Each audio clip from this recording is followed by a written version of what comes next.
사회 심리학자인 에리 프롬이라고 하는 사람은 세상에서 가장 허구적인 말, 다시 말하면 가장 진실되고 가장 믿을 수 있고 누구도 의심치 않아야 되는 그런 가장 진솔한 말이어야 되는 그 말이 갑자기 뒤바뀌어 버리는 허구적인 이런 언어가 있다면, 말이 있다면 그것은 평화협정이다 라는 말을 했습니다.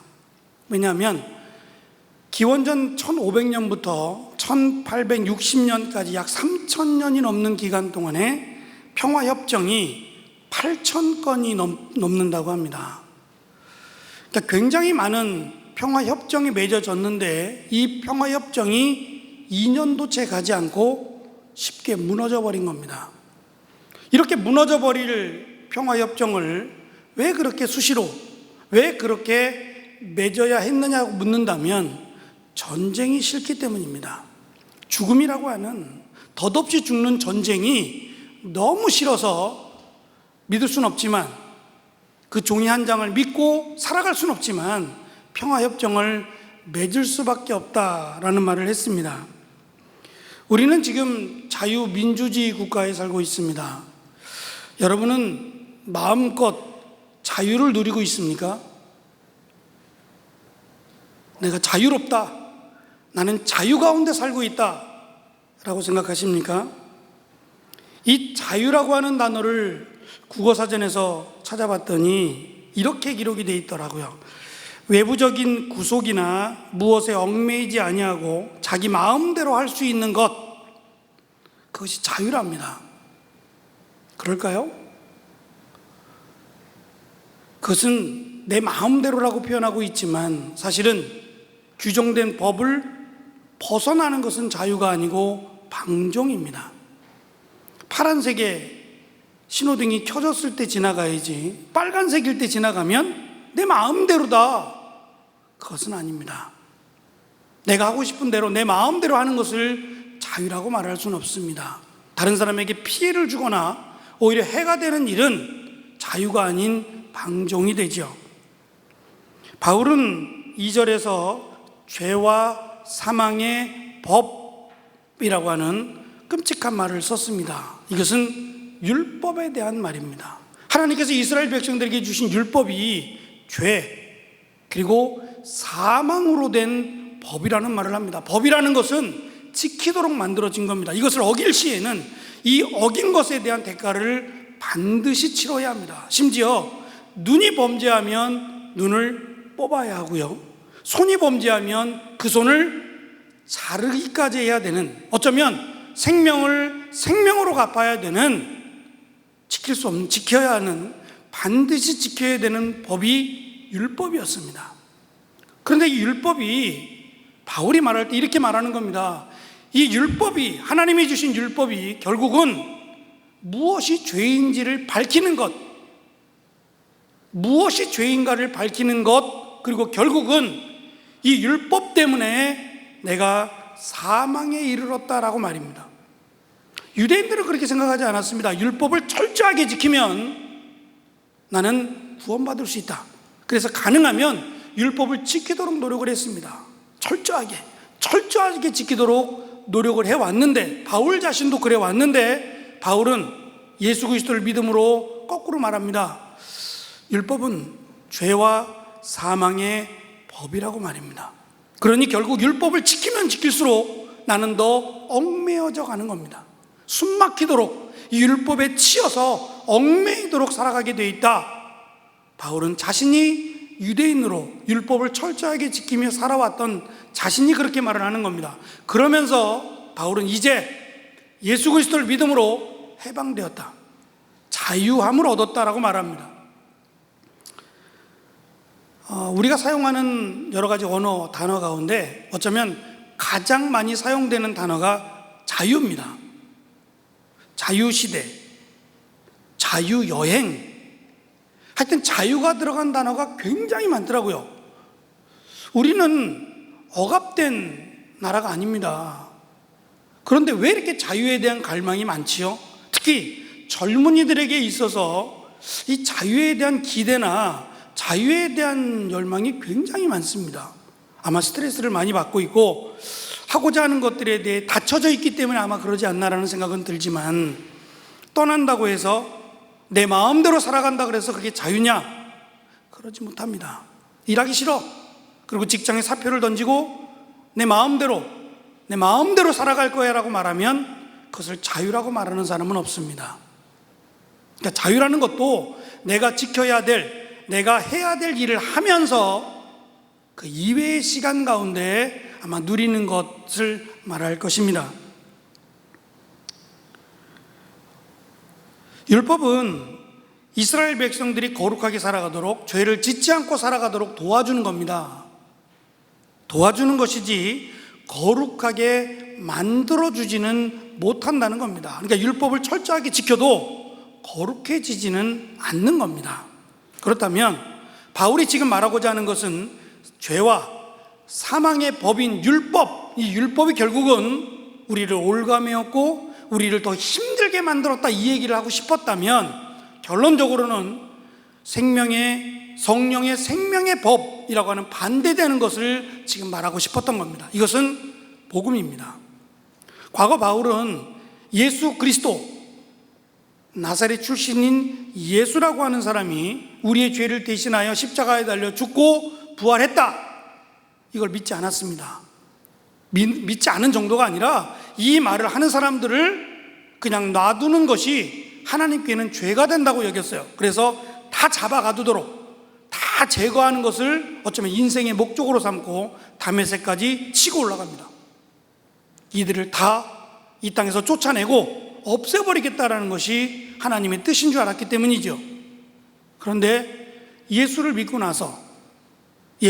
예수를 만나고 나서 그는 자기가 어리석었다는 것을 깨닫게 됩니다. 그리고 예수를 믿는 것이 나에게는 자유고 예수를 믿는 것이 나에게는 생명이라는 것을 깨닫게 됩니다. 그래서 요한은 특별히 성령을 보혜사라는 말을 썼어요. 이 보혜사라는 말은 심판자라는 뜻입니다. 다시 말하면 예수 그리스도를 믿음으로 구원받았다는 것을 하나님이 법으로 만들었다는 겁니다. 율법을 지키는 것이 죄와 사망의 법인 것처럼 예수 그리스도를 믿는 것이 생명과 성령의 법이다. 누구도 바꿀 수 없다는 겁니다. 믿지 못하는 건 너희들의 자유지만 이것을 바꾸거나 이것이 지켜지지 않는 것은 없다라는 겁니다. 반드시 하나님은 법으로 만드셔서 이것대로 지키신다는 겁니다.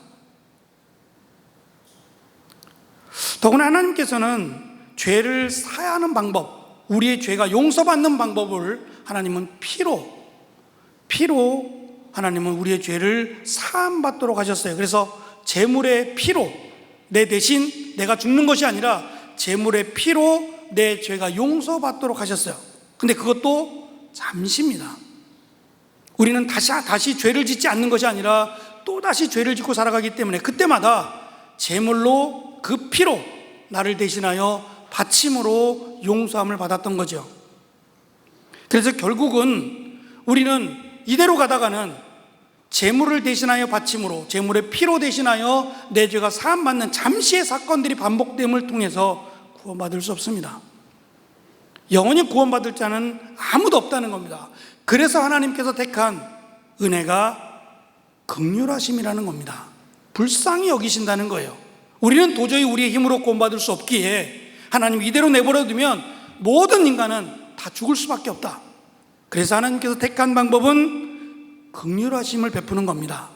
그래서 호세아 선지자는 이렇게 말합니다. 하나님의 심판은 빛과 같이 나오는데 나는 하나님의 긍휼을 원한다. 그래서 하나님은 제사가 아니라 긍휼을 통해서 내가 하나님께 나아간다고 고백합니다. 우리가 구원받은 것은 하나님의 긍휼하심 때문입니다. 내가 무언가를 잘했기 때문에, 내가 무언가 하나님께 인정받은 것이 있기 때문에 구원받은 것이 아니라 하나님이 우리를 불쌍히 여기셔서 예수 그리스도를 이 땅에 보내주시고 그 예수 그리스도를 믿음으로 구원받을 수 있도록 하나님이 법으로 정해주신 것이 은혜라는 말입니다. 그래서 바울은 자기는 예수를 믿는 자들을 잡아 죽이려고, 잡아 가두려고 노력을 했는데 그럼에도 나 같은 자를 마치 만삭되어 나지 못한 나 같은 자에게까지 하나님 은혜를 주셔서 구원을 받았다. 그러니 구원받지 못할 자가 없다. 예수 그리스도를 믿기만 하면 누구든지 구원받는다라는 것을 그는 고백했던 것입니다. 참 자유는 내 마음대로 내가 하고 싶은 대로 하며 사는 것이 아니라 바울은 그리스도 안에 있으면 자유를 얻는다라고 말을 합니다. 그것을 한마디로 요약하면 평강입니다. 평강, 평안, 화목이라고 하는 단어입니다. 다시 말하면 내가 힘들고 지치고 어렵고 감당할 수 없는 문제가 있어도 그리스도 안에 있으면 평안하다는 겁니다. 여러분 혹시 이걸 믿으십니까? 혹시 경험하셨습니까? 여러분의 인생 가운데, 저도 마찬가지겠지만 앞으로 살아가야 될 삶 가운데 어려운 일이 많을 겁니다. 감당하기 어려운 일들도 많을 텐데 이 감당하기 어려운 일 때문에 살아가기가 버거울 수 있습니다. 근데 여기서 끝나는 게 아니라 이 어렵고 힘든 것이 그리스도 안으로 들어가면 평안함이 얻는다는 겁니다. 이거는 제가 어떻게 말로 설명할 수 없습니다. 믿음의 삶을 살고 있는 사람들은 제가 무슨 말하는지 아마 알 것입니다. 그리스도 안에 있으면 힘들고 어렵고 고통스러운 게 사라지는 게 아니라 문제는 여전히 남아 있더라도 내 마음에 평안이 임하는 겁니다. 그래서 예수님은 수고하고 무거운 짐진 자들아 다 내게로 오라 내가 너희를 쉬게 하겠다고 말씀하신 겁니다. 당장은 이 짐들이 사라지지 않을 겁니다. 고통이 사라지지 않을 것이며 근심과 어려움이 사라지지 않습니다. 그래도 내 마음 한가운데 예수 그리스도를 믿는 믿음 때문에 평안합니다. 세상 사람들은 우리를 이해하지 못할 겁니다. 그것이 지금 사도 바울이 고백하고 있는 생명의 성령의 법이라고 하는 바꿀 수 없는 하나님께서 정해놓으신 이 법 때문에 우리가 기뻐할 수 있다는 말입니다. 이 법으로 우리는 영원한 죽음에서 영원한 생명을 얻은 자가 되었습니다. 그래서 우리는 자유할 수 있습니다. 비록 우리는 지금 자유민주주의 국가 안에서의 자유라서 잘 이해하지 못할지 모르지만 공산주의나 민주주의를 정말 바라고 소망하는 사람들이 있더라도 그들에게도 자유가 있습니다. 비록 구속되어 있는 상황이라고 할지라도 그리스도 안에서 참 자유를 얻을 수 있다는 말입니다. 그것이 죽음이라고 하는 것으로부터의 자유입니다. 세상의 권력자들은 생명을 담보로 공격하기도 합니다. 우리를 괴롭히기도 하고 생명을 담보로 우리의 믿음을 걷어가기를 원할 수도 있습니다. 여러분은 2번이나 성지순례를 다녀왔습니다. 아마 그곳에서 여러분들은 목격했을 겁니다. 왜 이렇게 죽어야 되지? 그냥 안 믿는다고 하면 되잖아. 잠깐 안 믿는다고 하고 나중에 가서 믿으면 되잖아. 왜 굳이 믿는다는 말 때문에 죽어야 했을까? 아마 여러분도 고민했을 것입니다. 그들이 그렇게 죽음 앞에서 담대하게 나는 예수 그리스도를 믿는다, 이 말 한마디로 죽음을 받아들일 수 있었던 것은 죽음 너머에 영원한 생명을 믿었기 때문입니다. 세상은 우리를 죽음이라는 것을 담보로 협박하기도 합니다. 가깝게는 아마 직장의 문제가 그럴 겁니다.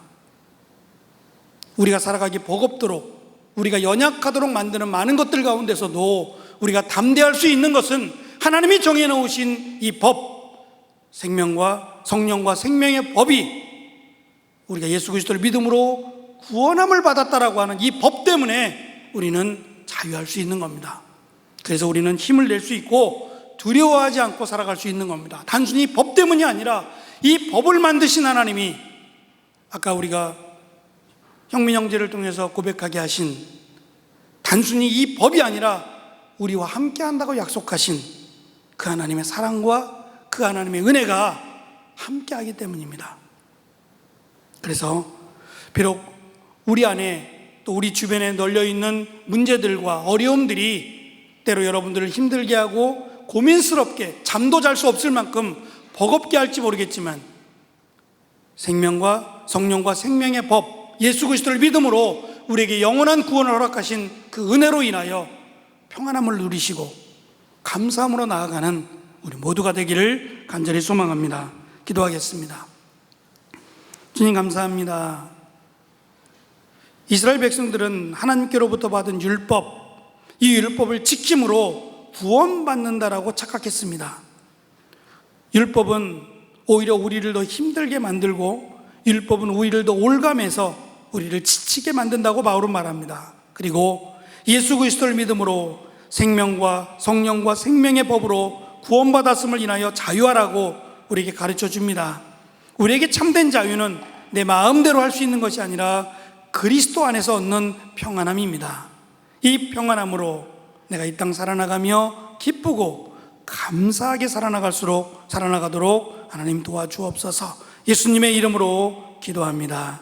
아멘. 이제는 우리 주 예수 그리스도의 은혜와 하나님 아버지의 무한하신 사랑하심과 이 땅 끝날까지 우리와 함께하며 약속하신 성령의 교통하심의 은혜가 율법이 아니라 성령의 생명의 법으로 그리스도 안에 있는 자에게 참 자유와 또 평안함을 허락하시는 그 은혜를 믿고 이 땅 살아나가며 지치지 않으며 오히려 근심과 걱정 내려놓고 주 안에서 감사함으로 살아가기를 소망하는 사랑하는 청년들의 삶 가운데 함께 하시기를 간절히 축원하옵나이다. 아멘.